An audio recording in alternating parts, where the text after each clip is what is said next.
Hazelwood v. Kuhlmeier, 1988. Does the decision of a principal to prohibit the publishing of certain articles in the school newspaper, which he deems inappropriate, violate the student journalist's First Amendment right of freedom of speech?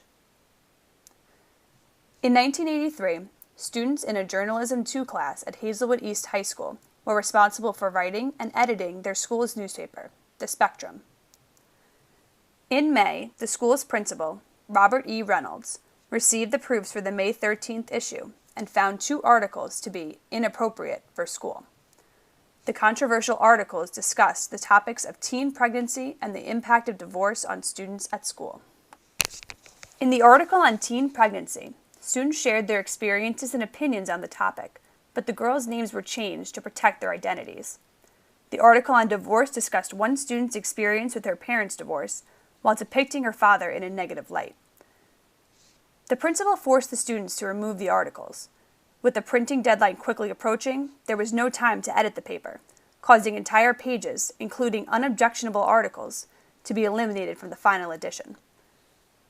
One student, Kathy Kuhlmeier, along with 2 others from the class, brought a suit to the U.S. District Court of the Eastern District of Missouri, claiming their First Amendment rights of free speech had been violated. In district court, the school argued that Reynolds was justified in his decision to remove the articles. The principal believed that simply changing the names of the girls in the pregnancy article did not ensure their anonymity, and in general, a feature discussing birth control and sexual activity was not appropriate for younger students. On the grounds of journalistic fairness, Reynolds stated that he thought the father in the divorce article had a right to be informed of the article's existence and given a chance to comment before it was printed. The district court ruled that Kuhlmeier's First Amendment right of free speech was not violated. Siding with the school, the court ruled that the school had the authority to remove articles written as part of the school curriculum. However, the issue did not die in district court. In 1986, the students took the case to the U.S. Court of Appeals for the 8th Circuit. The court decided that the Spectrum was considered a public forum and was intended to be and operated as a conduit for the student viewpoint. It ruled that the school could not censure the paper unless it was necessary to avoid material and substantial interference with school work or discipline, or the rights of others. Still, the issue did not end there. Hazelwood High School officials, unhappy with the most recent ruling, appealed to the Supreme Court. Due to a conflict of law, meaning lower courts reached different conclusions about a federal issue, the Supreme Court justices decided to hear the case and issued a writ of certiorari. On October 13, 1987, the case of Hazelwood v. Kuhlmeier began proceedings in the Supreme Court of the United States. After reviewing the briefs submitted by each party, the decisions of the lower courts, and oral arguments, the Supreme Court was ready to rule.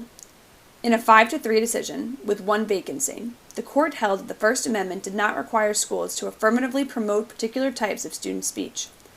By refusing to sponsor speech that was inconsistent with the shared values of a civilized order, educators did not offend the First Amendment by exercising editorial control over the content of the paper. The court overturned the 8th Circuit's decision that the paper was considered a public forum, saying that it was a limited forum for journalism students to write articles pursuant to the requirements of their journalism class, and therefore subject to appropriate editing by the school.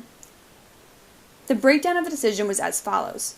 Rehnquist, Stevens, O'Connor, Scalia, and White, who was chosen to write the opinion of the court, were in the majority.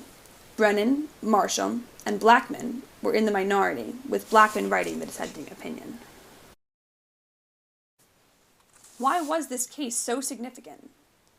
The decision in Hazelwood v. Kuhlmeier began a new trend in the rulings of First Amendment cases. During the 1960s, an era of student protest, publications exploring social issues such as civil rights were common and accepted. In 1969, the Supreme Court upheld that the freedom of expression of students is protected under the First Amendment in the case of Tinker v. Des Moines. At least 125 additional court cases around the country were decided in favor of the students during this time period due to the legal precedent set by the Tinker case. The decision in Hazelwood v. Kuhlmeier, as well as in Bethel School District v. Fraser in 1986, allowed school administrators to begin to reassert their authority in public schools. This shift in decisions reflected a shift in leadership and culture during the 1980s. The conservative Ronald Reagan was in office and appointed Justice Rehnquist to the Supreme Court, the Chief Justice from 1986 to 2005, also a conservative. Rehnquist succeeded Chief Justice Warren Burger, who, although he identified as a conservative, had made many liberal rulings on topics such as abortion and capital punishment, including the Tinker case.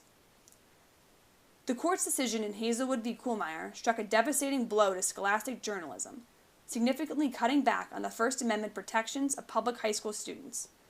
This decision would set the censorship guidelines for many years to come, and to this day, continues to govern what can and cannot be printed in schools.